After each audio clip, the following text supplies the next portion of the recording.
Saludos y bienvenidos a Sapiens, les habla Ferran Prat.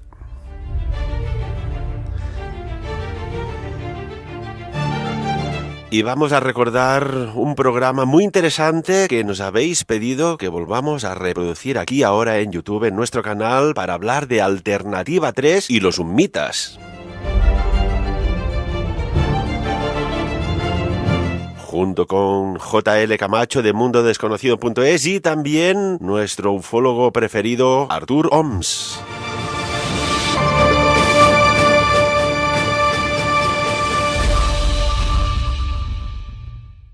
Buenas tardes. Pues nada, aquí estamos, en Valladolid, como siempre. Y también tenemos aquí a Artur preparado con el teletransportador en el tiempo. Muy buenas tardes, Artur. Artur Oms. Buenas tardes. Pues aquí empezando la semana muy contento porque este fin de semana he tenido el gran privilegio de estar en el Valle de Ordesa, Monte Perdido. Felicitar a todos los lugareños de allí porque realmente tienen unas montañas y una zona espléndida. No había tenido la ocasión. Y qué bonito que es esa parte qué bonita, que es esa parte del Pirineo. Bonito también es cuando recibes felicitaciones, y ahora te la enviamos, y creo que hablo en nombre de muchísimas personas, José Luis, por el excelente trabajo de investigación sobre los Ummitas. Vaya pedazo de documental interesante sobre esta otra raza que coopera, convive, y ahí está en nuestro espacio universal. ¡Qué maravilla, José Luis! Repito, muchas gracias. Sí, bueno, son muchos años. Fíjate, llevo metido en el caso Humo, llevo investigándolo desde el año 96, pero de manera fuerte. Anteriormente ya era conocedor de este enigma, pues aproximadamente cuando tenía unos 14 años o algo así. Te das una idea, ¿eh? Y nada es porque sí, ¿verdad? Nada es porque sí. Yo conozco el caso Humo, empiezo a adentrarme en ello. Conozco a varios protagonistas, por ejemplo, Rafael Farriols, con el que estuve en su casa en varias ocasiones. He conocido, bueno, pues no sé, a su secretaria, Lu, y a otro tipo de personas que están muy vinculadas a este caso y a esta fenomenología. Y al final, después de este largo recorrido y investigación, y kilómetros, muchos kilómetros, os puedo decir desde aquí que el caso Humo es totalmente cierto, pese que alguna persona dijo que no, yo soy autor de todas las cartas y tal. Luego resulta que esa persona se murió y las cartas siguen llegando, o sea que todos sabemos que aquello fue una especie de intento de obtener algún tipo de, pues no sé, protagonismo que desde luego no se merecía. Yo más que el protagonismo, porque también creo que sí que hay una parte del protagonismo, creo que también es una parte de descrédito, ¿no? Siempre que aparecen cuestiones de estas, que hay documentos por medio que se pueden contrastar de una forma verídica y de una forma física, siempre aparece un personaje, ahí una especie de parásito, que de alguna forma divulga los hechos de una forma totalmente errónea e incorrecta, y lo que hace es desprestigiar aquel suceso, pues que hasta ese momento pues era totalmente creíble y además apoyado en documentos reales que se podían tocar. Bueno, tú observa, por ejemplo, los círculos de las cosechas. Ese es el mejor ejemplo de lo que tú estás diciendo. No son obra de seres humanos, y sin embargo aparecen dos ancianos que hacen un circulito con unos palitos y unas cuerdas, y ya todo el mundo se queda con esa idea. No, es que es un fraude. O sea, observalo desde esa óptica. Siempre que ocurren cosas de estas, aparece un personaje diciendo, no, es que he sido yo. O sea, os voy a poner un ejemplo. He estado leyendo un libro de ufología norteamericano en el cual una serie de astrónomos y científicos estaban intentando desacreditar las observaciones del fenómeno OVNI. Y alguno decía, es que la gente los confunde con pseudoestrellas. Y yo me pregunto, ¿qué es una pseudoestrella? O sea, ese término es nuevo, se inventan hasta términos para desacreditar la fenomenología en sí. Bueno, hay departamentos de desinformación en algunos países sobre esta oficiales, cuestión. Y oficiales. Están oficialmente constituidos como departamentos de desinformación. Y claro, si en una comunidad han visto aterrizar una nave y han visto unos seres, y al cabo de unas horas o días están diciendo que aquello ha sido pues un globo aerostático de observación de la meteorología, y que los seres podían ser un reflejo, claro, la mente colectiva, ¿con qué se queda? Con lo primero o con lo que segundo? Mira, ¿sabes con lo que hay que quedarse? Hay que quedarse con la objetividad de las declaraciones de aquellas personas que lo vieron. Gente honrada, gente honesta o incluso profesionales que son los que realmente fueron los testigos de primera mano. El hecho de que vengan segundas, terceras o cuartas personas, unos diciendo que no, que es una cosa, otros diciendo que no, que es otra, eso son, digamos que aderezos que siempre van a existir. Son como una especie de reglas de juego con las que tenemos que contar. Tenemos que aprender a desecharlas cuando éstas no tienen solidez, que es en la mayoría de las ocasiones. Por eso yo lo que me agarro es siempre a que la gente se informe de primera mano, si puede hablar con los testigos que hable, y cuando se habla con un testigo descubres inmediatamente si te está diciendo la verdad o te está contando una mentira. Hay una cuestión sobre la mesa. Bueno, ¿queréis añadir algo más sobre los humo? Porque, ¿cómo podríamos definir los humo, José Luis o Artur? Los humitas son muy parecidos a nosotros. Son antropomórficos, físicamente pues muy parecidos a nosotros. De hecho, podrían pasar perfectamente como ciudadanos nórdicos, suecos, daneses, finlandeses, como ciudadanos de estos lares, porque su aspecto es parecido a esa morfología que tienen por la zona norte.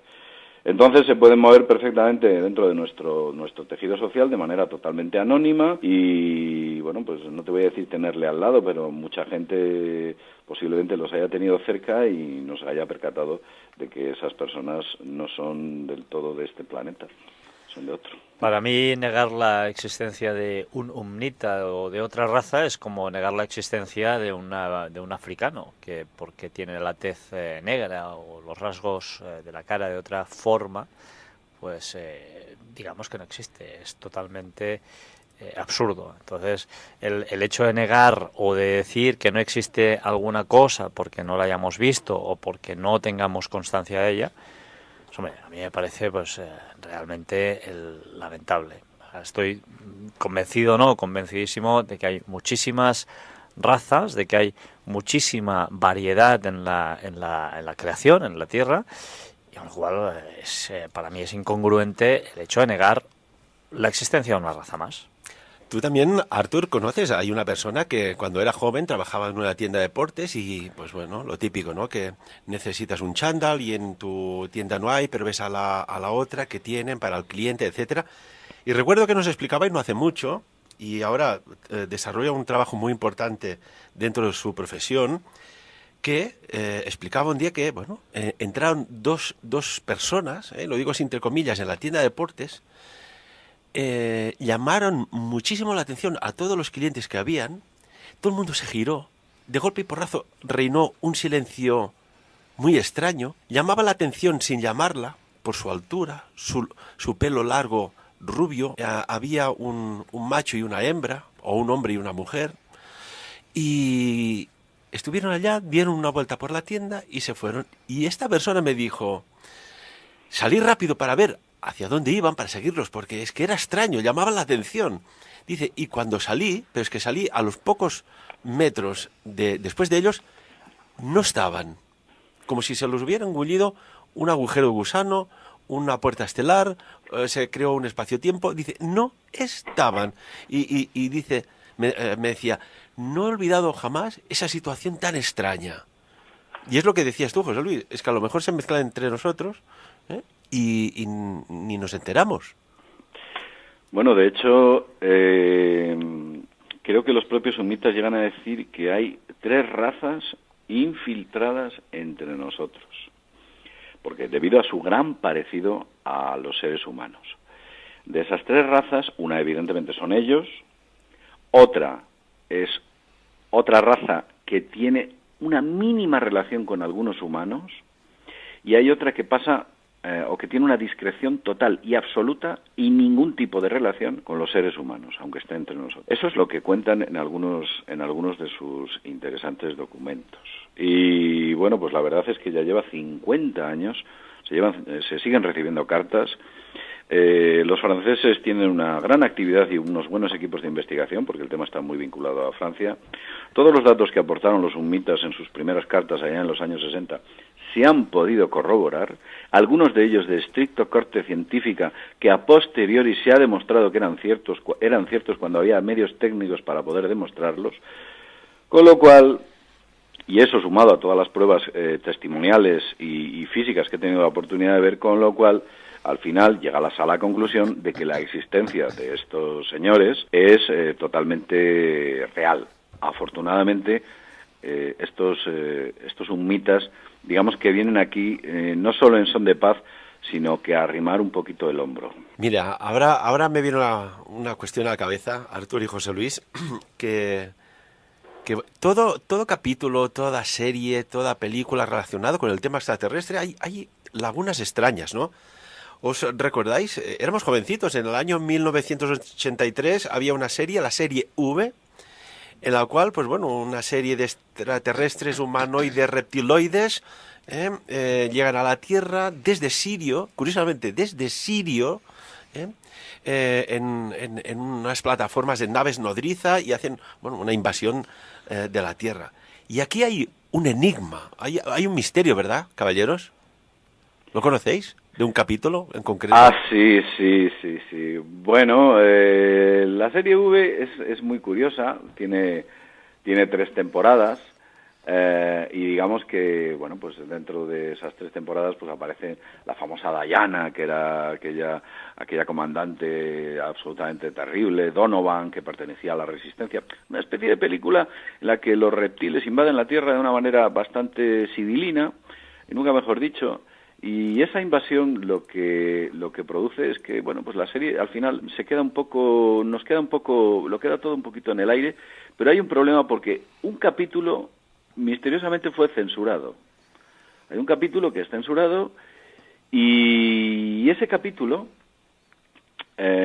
¿sabéis lo que trataba? Cuéntanos. En ese capítulo se contaba el origen de estos reptiles que aparecían en la serie V. En ese capítulo se explicaba cuáles eran sus costumbres, de dónde venían, por qué invadían la Tierra, cuál era su objetivo. O sea, de alguna manera nos daba una especie de causa o motivo por el cual se había desencadenado toda esta invasión.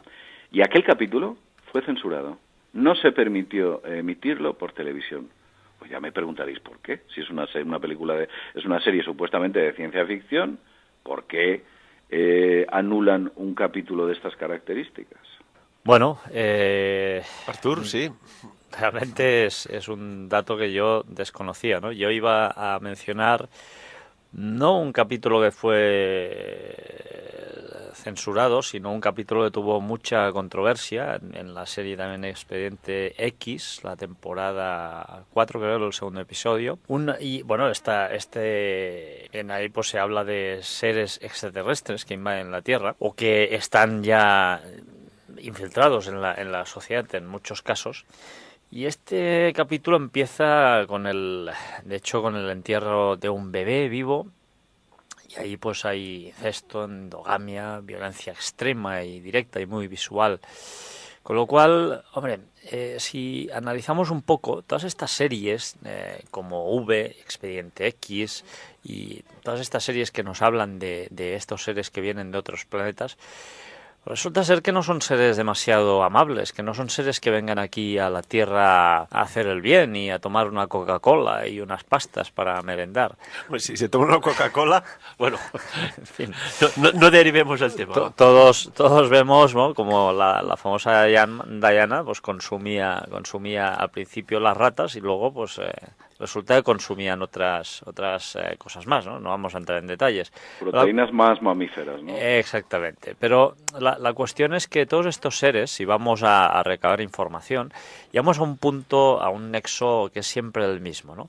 No vienen aquí a la Tierra a hacer buenas amistades. No, vienen y que recuerdo unas palabras de José Luis de hace poco. Nosotros tenemos algo que ellos quieren, algo que ellos necesitan de nuestro, no sabemos si de nuestros cuerpos, del planeta Tierra, no sé exactamente el qué, pero tenemos algo que estas razas necesitan. Caballeros, ¿seguimos con el tema o entramos en más? Ah, bueno, y de actualidad, mirad lo que son las cosas, ¿no? Decía el profeta Isaías, capítulo 17, versículo 1, «He aquí Damasco dejará de ser ciudad y vendrá a ser un montón de ruinas». Y ¿cómo puede ser que en tanto tiempo, en tanta distancia cronológica, alguienes hacían vaticinios de futuro y las acertaban? ¿Cómo puede ser? Porque vemos cómo está Siria y en la actualidad, ¿no? Este ataque con misiles y así, ahí, bueno, ha sorprendido a toda la comunidad internacional, este ataque, entre comillas, sorpresa norteamericano. Bueno, hay una frase que dijo Maquiavelo hace muchos años, yo la he comentado en alguna ocasión, y es la siguiente. Decía, me parece que es en su libro El Príncipe, decía lo siguiente: y de no querer paz provienen los engaños que los jefes militares urden para que la guerra dure. Eso decía Maquiavelo. Hace años, ¿eh? Pues fijaos que todavía parece que ese tipo de cuestiones se llevan a efecto. ¿Os acordáis de los 59 misiles que lanzaron los norteamericanos desde dos buques de guerra recientemente? Sí. Y que los medios de comunicación, los grandes medios de comunicación internacionales dijeron que había sido un ataque quirúrgico, utilizando esa palabra, ese término como una especie de precisión absoluta en el ataque. Utilizaron ese término. Bueno, pues os voy a contar la presunta dura realidad, porque hay que utilizar esta terminología, y es que de esos 59 misiles solamente fueron derribados 36 de ellos. 30, hay fotografías. Mira, ahora mismo tengo una fotografía delante de un misil Tomahawk derribado al lado de un olivar. Pero como suena, se le ve el misil echando todavía humo en la foto. Fueron derribados por una red antimisiles que tienen los rusos llamados ECM. ¿Qué vendría a ser los primos hermanos de los Patriot? Los Patriot son misiles antimisiles. Los ECM es una red que genera electromagnética y lo que hace es crearle ruido a la electrónica del misil cuando está en el aire y se cae. El misil se cae. O sea, como que destruye su electrónica y el misil inmediatamente, pues como ya no tiene cerebro, pues se cae allí donde pilla. Y de esos 59 misiles, 36 de ellos fueron derribados por el sistema antimisiles ECM.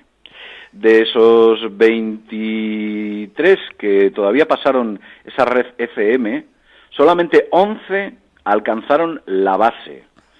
Y de esos 11 que alcanzaron la base, uno rozó el aeropuerto. De hecho, el aeropuerto nunca dejó de estar funcionando. Sigue funcionando en la actualidad.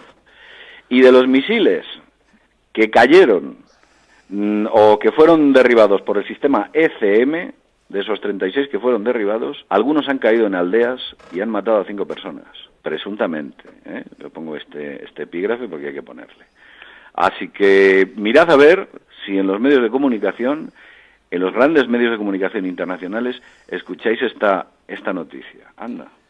¿Cabe la explicación, a tenor de lo que dices, José Luis, de que por eso el aeródromo ¿dónde estaba este aeródromo? ¿En Oms? No, este aeródromo está concretamente es una provincia que hay en la provincia de Oms, me parece, ¿no? El aeródromo lo tengo aquí, Ash-Shairat. Sí, es el aeródromo de Asha, y está en una provincia, y no me acuerdo ahora del La provincia de Oms, mira, como la apellido la provincia de Oms, mira. ¿Artur, te suena esta provincia? Sí. Mira, Oms, te han lanzado misiles y tú no te has enterado. Pues lo mismo les ha pasado a los del aeropuerto. Es que, bueno, tiene sus cosas ser así de fuerte, que no te enteras de según qué. Y entonces el análisis que hacemos consecuentemente es, por eso ya está operativo otra vez este aeródromo a manos del ejército de Sirio. Claro, si nunca se ha parado. Además, las fotografías que he visto se ven.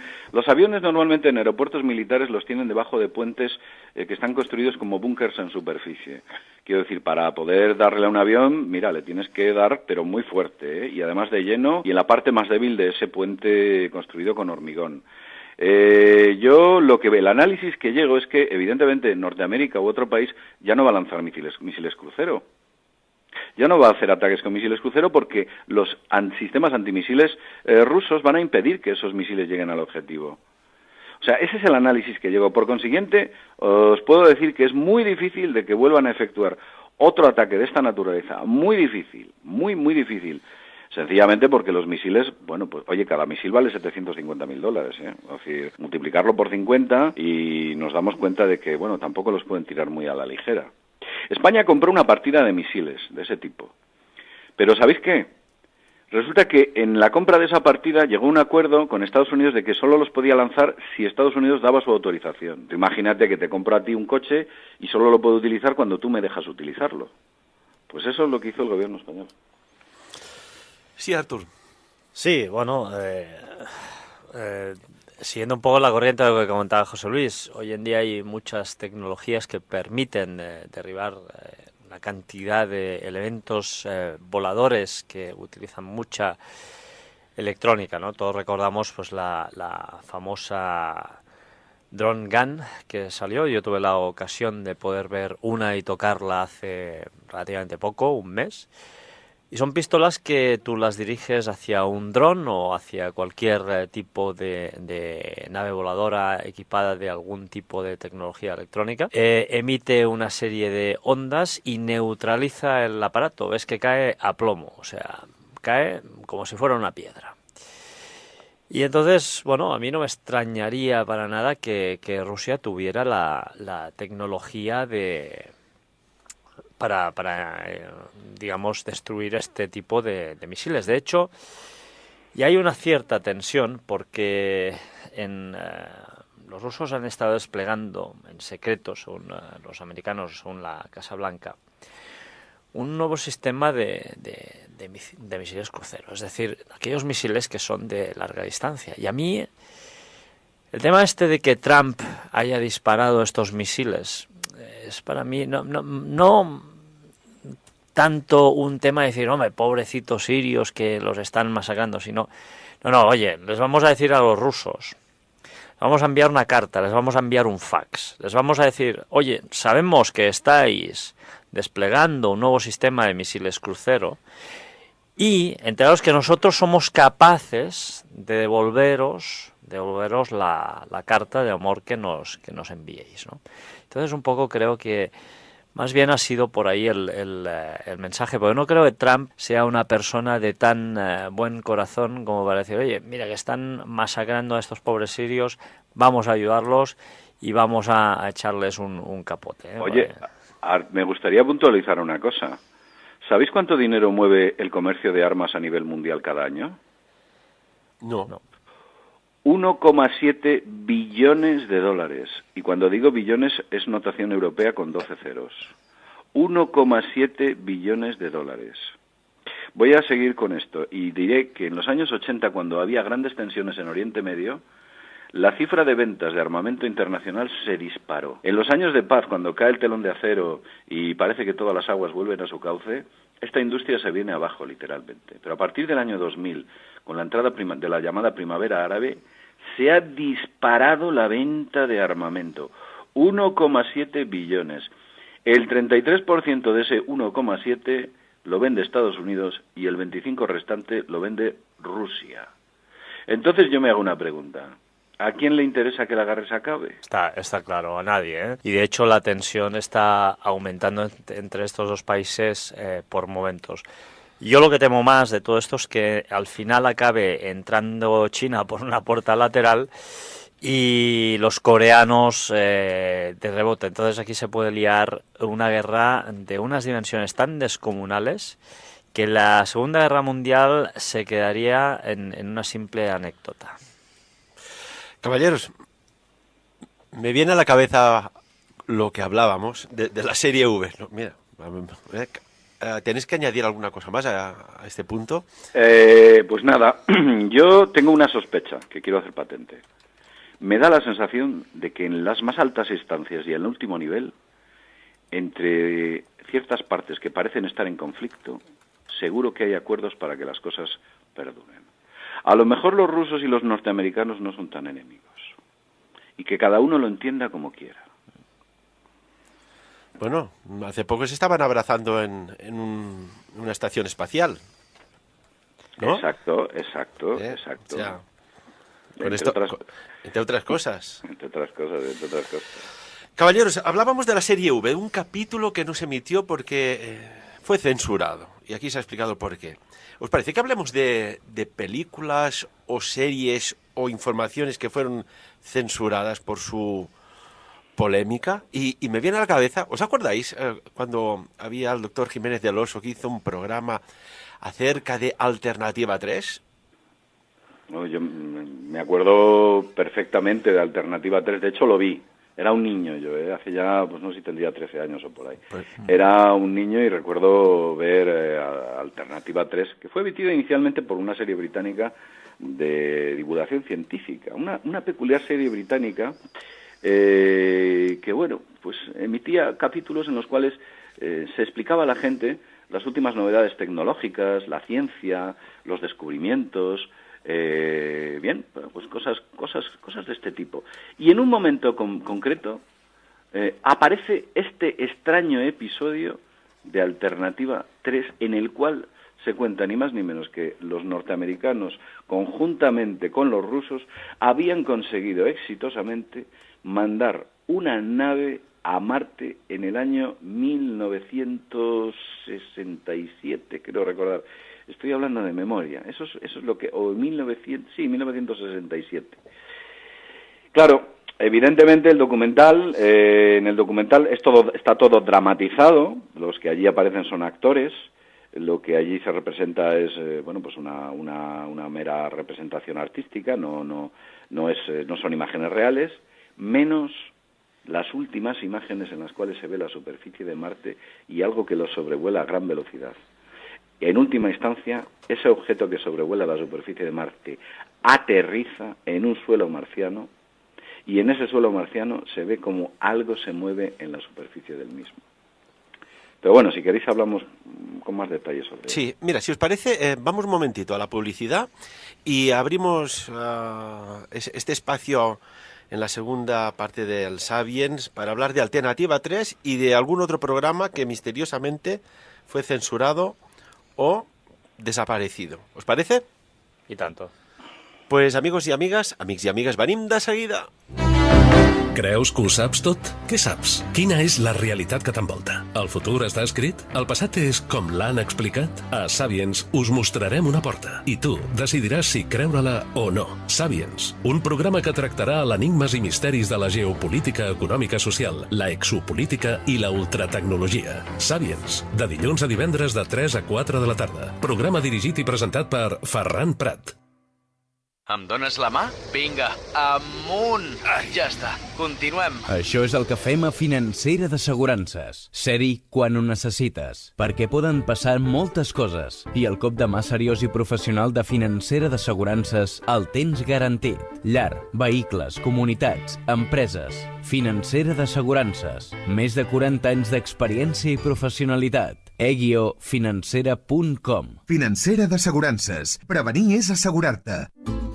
Para una taula plena de sabores del sur. Quin aperitiu, quin pernil, quin brindis. Formatges i embotits, conserves, llegums, oli d'oliva. Hem triat per a tu els productes més autèntics d'Andalusia. Vine a descobrir-los. Sabores del sur, fins al 30 d'abril a Grup Hiperpas, Supermercats Eco i River Centre Comercial. I col·laboren l'Andaluz, Extenda, Junta d'Andalusia i Unió Europea. Us espero a la meva consulta privada de tarot on us puc donar orientació i consell a les vostres dubtes i inquietuds. També trobareu joies i talismans personalitzades amb l'energia còsmica i l'energia de protecció, la màgia del cel i de la terra a les vostres mans. Ens trobareu a Lluna Plena, al Boulevard Faner, carrer Maria Pla, local 5, Andorra la Vella. Telèfon 84 54 78. La Lluïsa de Lluna Plena estarà cada dijous a 3:15 de la tarda al programa Sapiens. Hola, sóc la Xabel. I jo el Guaco. Del Centre Camí Xamànic. Em podem ajudar en... recuperar el teu empoderament, vitalitat i força interior. Superar experiències negatives i traumàtiques. Descobreix el teu animal de poder. Per més informació, truca'ns al telèfon 694 618 o bé al 726 992. Sapiens. Dirigit y presentat per Ferran Prat. Seguimos aquí en el Sapiens conversando con Artur Oms y José Luis Camacho de Mundo Desconocido. .es, el tema interesante que vamos a tratar, al menos así lo consideramos, es el tema de Alternativa 3, ¿no? Que hace pensar bueno, si fue real todo lo que se volcó en aquel documental, o fue un fake, o fue un montaje súper bien realizado, o hay una tercera opción en esta ecuación. Fue un aviso diciendo que era verdadero, después negando que fue falso, para después decir que aquello era verdadero. Artur, José Luis. Bueno, yo tengo... Luego al final daré mi punto de vista, ¿no? Pero hay unos datos sobre el documental. Yo lo había visto de pequeñito también, al igual que José Luis, y lo recordaba muy vagamente. Y estos días he tenido la ocasión de verlo en varias ocasiones. En lugar, parece que el documental que hay subido a internet tiene como unos cortes raros. Incluso el que difundió Jiménez del Oso, ¿no? Y todo y que sean actores, ahí se dan nombres como Anne Clark, Robert Patterson, William Valentine. Todos estos nombres yo he estado buscando por activa y por pasiva y no he encontrado absolutamente nada, lo que me lleva a la conclusión de que son o bien nombres enmascarados para ocultar los reales, o bien que estos personajes sencillamente no han existido nunca jamás. Entonces, hay otros detalles, José Luis, que a mí también me llaman la atención, ¿no? Cuando Jiménez del Oso presenta este documental, no sé si lo hace voluntariamente o no, pero obvia decir que este documental estaba pensado para ser emitido el día 1 del 4 de abril del 77, que es un poco el Día de los Santos Inocentes ahí en Inglaterra, ¿no? Y que se iba a emitir un poquito al estilo de La Guerra de los Mundos de Orson Welles. De hecho, cuando también obvia decir Jiménez del Oso que en toda la prensa inglesa, el día siguiente de emitir este documental, pues todo el mundo aplaude a los realizadores diciendo qué gran obra maestra, qué documental más bueno al estilo de La Guerra de los Mundos de Orson Welles, etcétera, etcétera, etcétera, ¿no? También Jiménez del Oso dice que este documental, en su presentación, ha estado prohibido en USA y en Rusia. Y eso no fue así exactamente. Es más, se llegó incluso a publicar un libro que se difundió ampliamente en Estados Unidos, ¿no? Yo luego diré un poquito lo que pienso, ¿no? para concluir. Pero estos son los datos que yo inicialmente aporto sobre este documental. Seguramente José Luis tiene bastantes más. Bueno, vamos a poner a la gente en contexto y explicar qué es lo que se cuenta allí. Se llama Alternativa 3 porque al parecer existe una élite, una especie de gobierno mundial que se da cuenta de que la vida en la Tierra va a desaparecer debido a que se va a producir un cambio climático brutal y que no se va a poder respirar el aire, las producciones de cosecha se van a reducir, el planeta se va a hacer poco más o menos que inhabitable en una serie de años. Entonces hay que tomar una decisión. Ellos proponen varias alternativas, las estoy diciendo de memoria. Una de ellas me parece que es construir enormes ciudades subterráneas en las cuales sobrevivir a esa especie de cataclismo en la superficie. Otra de las alternativas era construir una base en la Luna, una base en la que, bueno, pues allí se estuviese una especie de arca de Noé de humanos.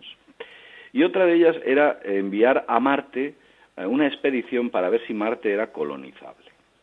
Finalmente toman la decisión de la alternativa 3, por eso se llama alternativa 3, de ir a Marte y comprobar cómo es Marte. Bien, para ello lo que después aparece es una serie de doctores, universidad, una serie de investigadores, de científicos e incluso militares profesionales con una alta, no graduación, pero sí alta cualificación, eran militares científicos, que misteriosamente desaparecen. Sí que es cierto que todo esto está dramatizado, ninguno de los personajes existe y son actores.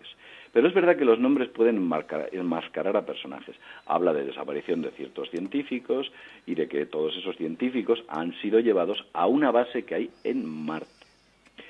A posteriori, al final del documental, bueno, en todo este transcurso aparece incluso la figura de un astronauta que dice que efectivamente todo esto es cierto, pero no quiere hablar de ello, un tal Bob Grodin, que parece que enmascara el nombre de otro astronauta, Pero bueno, independientemente de esto, al final del documental parece ser que Anglia recibe una especie de grabación o filmación en la que se muestra algo que sobrevuela la superficie de Marte para posteriormente aterrizar.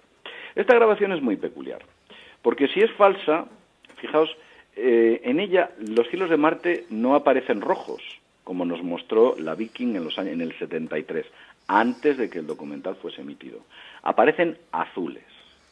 Azules, como se ha podido demostrar que deben ser en muchas de las pruebas que yo muestro en Mundo Desconocido, y que parece ser que todas las fotografías de Marte las pasan al rojo.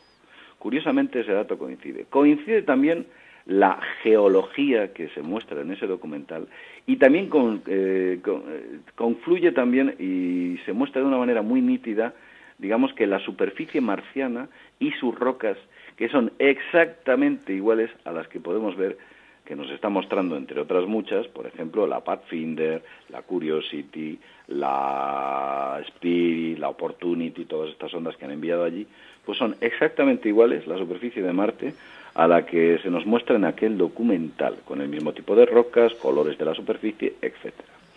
En aquel documental, al final, aparece en esa grabación una serie de imágenes sobrepuestas que muestran datos científicos. Y esos datos científicos son presión atmosférica, nivel de oxígeno, temperatura, y todos son, digamos que lo suficientemente buenos como para poder albergar la vida.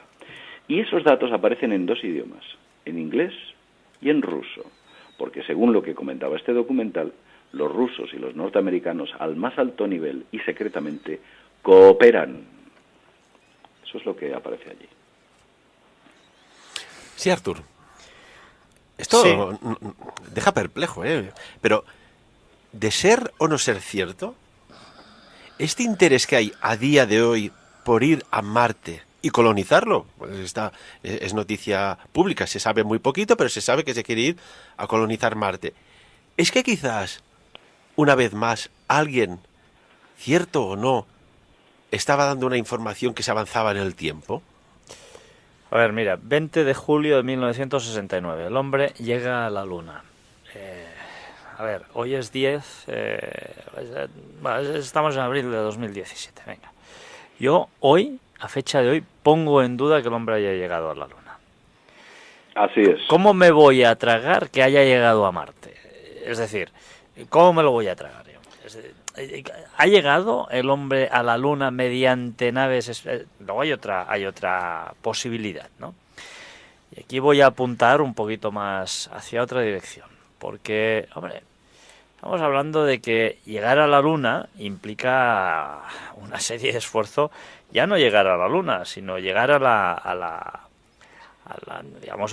esfera, a darla hasta a 400 kilómetros de la Tierra, a la estratosfera, un poquito más arriba, ya implica una serie de gasto muy importante, ¿eh? Estamos hablando de unos cohetes con una serie de cilindros para almacenar combustible, con unas pequeñas cápsulas arriba que son capaces de transportar a 1, 2, 3 personas, véase máximo, y un número de kilos bastante limitado. Con lo cual, hombre, es difícil llegar a la Luna con a la Luna o a Marte con este tipo de tecnología. Hombre, el punto más idóneo para llegar a Marte es en cierta situación, ¿no? Porque para llegar a Marte podemos llegar a recorrer de 55 millones de kilómetros a 400 millones de kilómetros, en función de cómo esté la Tierra respecto al planeta rojo. Por eso se está hablando de que en 2037 una de las posiciones idóneas para recorrer esta distancia pues sería justamente este año, ¿no? Con lo cual llevaría 174 días de ida y 201 de vuelta, teniendo en cuenta que tendríamos que tener una permanencia de unos 539 días en el planeta para volver a estar en una posición idónea para volver a emprender el viaje de regreso. Estamos viendo que hoy en día tienen graves dificultades para pasar 3 semanas en plena autonomía. 3 semanas, cuando digo 3 semanas, es desde que salen, están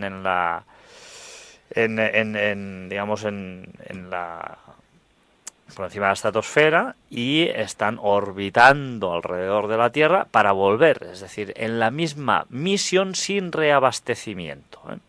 Imaginemos la complejidad que entrañaría reabastecer una misión que estaría prácticamente 2 años y medio fuera de la Tierra, es decir, unos 914 días. Bueno, entonces yo apunto para otra dirección, ¿no? Es que tenemos otro tipo de tecnología, o se habría estado trabajando en otro tipo de tecnología. Y aquí me voy a remitir a un personaje, un abogado americano que tú ya has mencionado varias veces. Es un poco peculiar cuando lo vemos, y es Andrew Basiago. Este buen hombre dice que él no es que haya viajado a Marte, sino que lo han teletransportado en más de 40 ocasiones. Vamos, y aquí esto abre otra nueva puerta, ¿no? Y es que realmente este buen hombre... Perdóname, ¿Basiago o Alfred Webre? No, Andrew Basiago, me parece que se llama.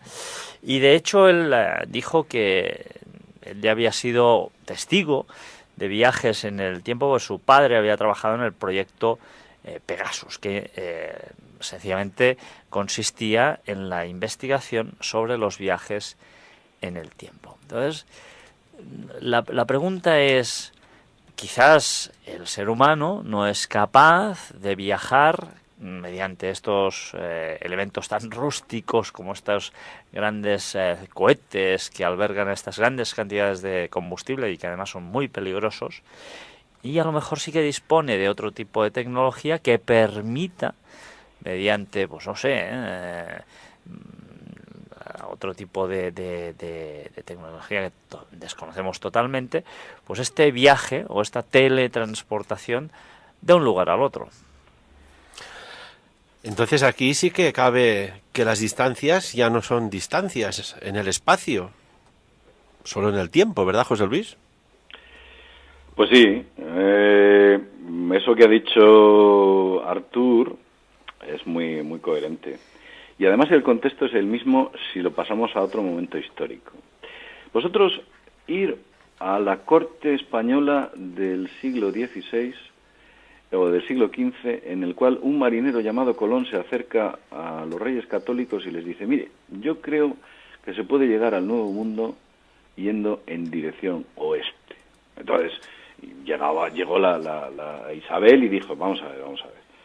¿Quieres decir que yendo en dirección oeste, donde solo hay océano y te puedes encontrar miles y miles de kilómetros de agua, con estas vetustas naves que nosotros tenemos ahora, o estos NAO, que como mucho se pueden alejar unos cientos de kilómetros o 1000 kilómetros a lo sumo de la costa, ¿tú crees que puedes? Eso es una auténtica locura. Y este hombre finalmente consigue llegar.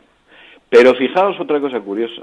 Se ha demostrado que los vikingos, muchísimo antes, cientos de años antes, llegaron a las costas de Terranova y llegaron a las costas de Norteamérica, como se ha podido ver, porque hay pruebas que dan o nos muestran indicios de suficiente peso como para poder valorar que efectivamente así fue.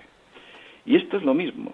Independientemente de que el hombre haya llegado a la Luna, que a mi juicio, sabéis mi opinión, que no ha llegado a la Luna, es muy discutible, o por lo menos con esa tecnología de cohetería que nos han mostrado, sí que os puedo decir que disponen desde hace bastante tiempo de una tecnología no convencional que permite o les permite franquear enormes distancias a una velocidad sorprendente.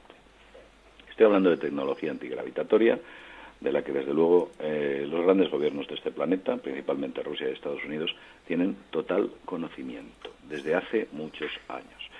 Evidentemente todo esto no sale a la luz pública, entre otras muchas cuestiones, como por ejemplo la energía libre y otros tipos de historias, porque lo que haría sería ir en detrimento de su gran negocio.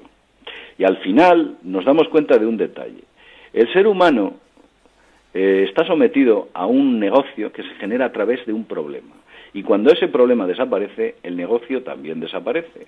La industria farmacéutica tiene negocio porque existe la enfermedad.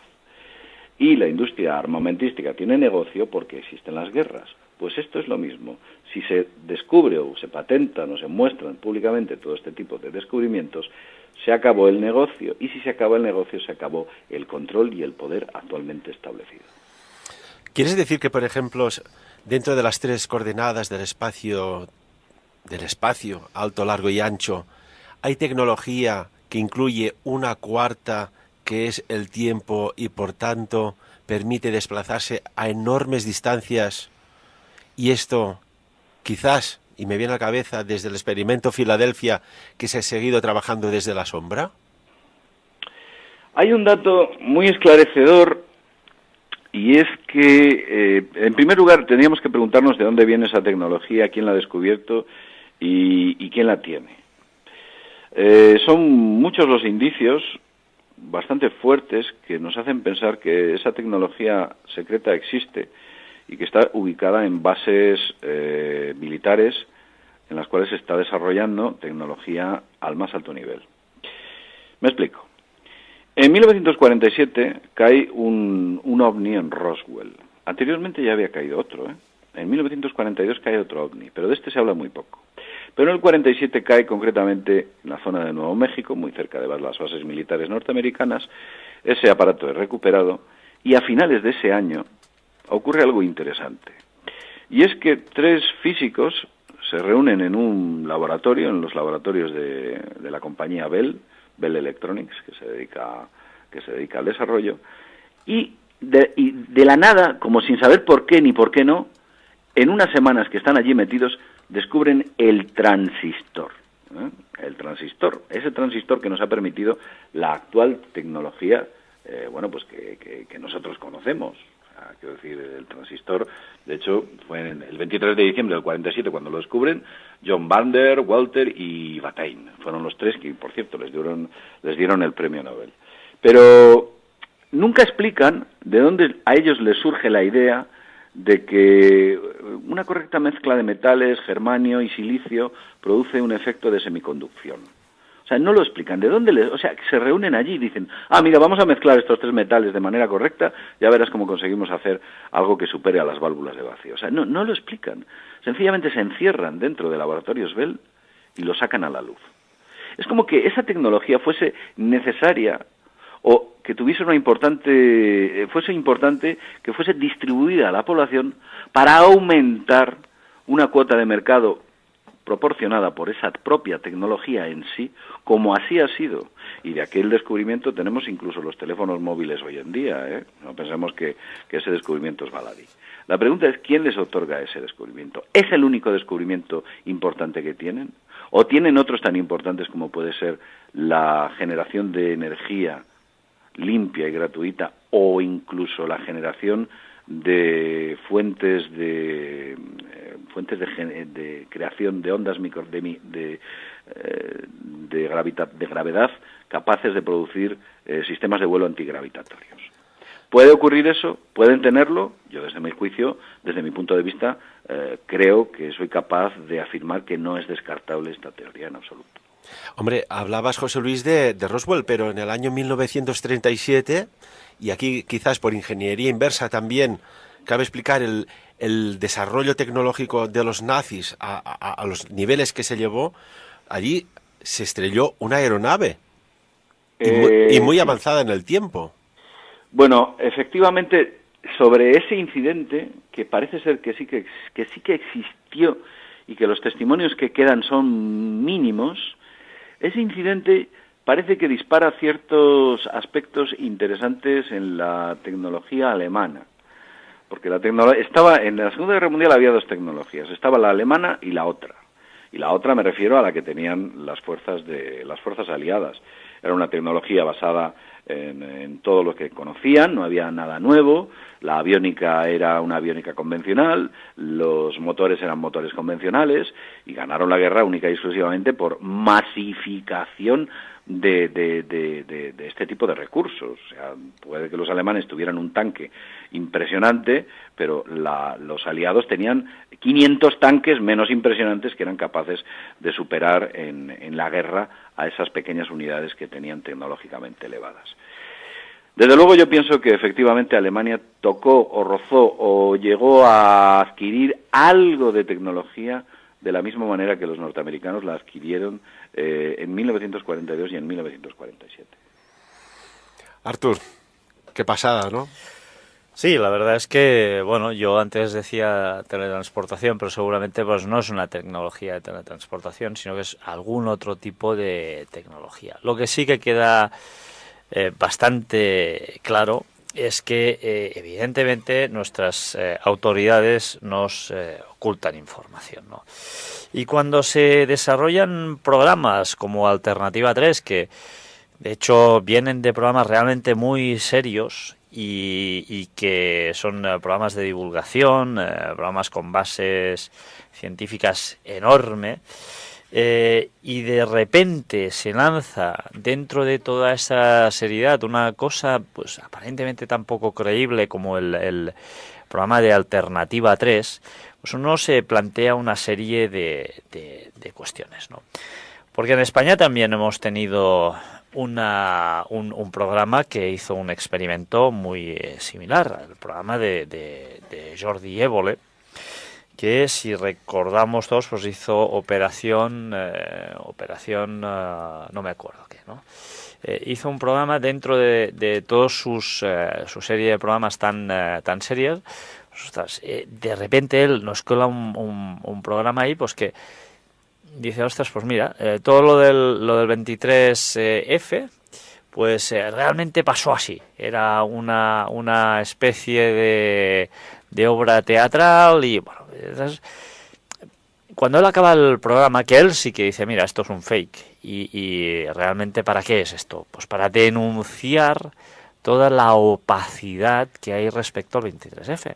Entonces tenemos que recordar que está prohibida la descatalogación de cualquier documento hasta después de que hayan muerto la última persona que intervino en el golpe y hayan pasado 50 años. O sea, esa es la gran transparencia que tienen las autoridades, ¿no?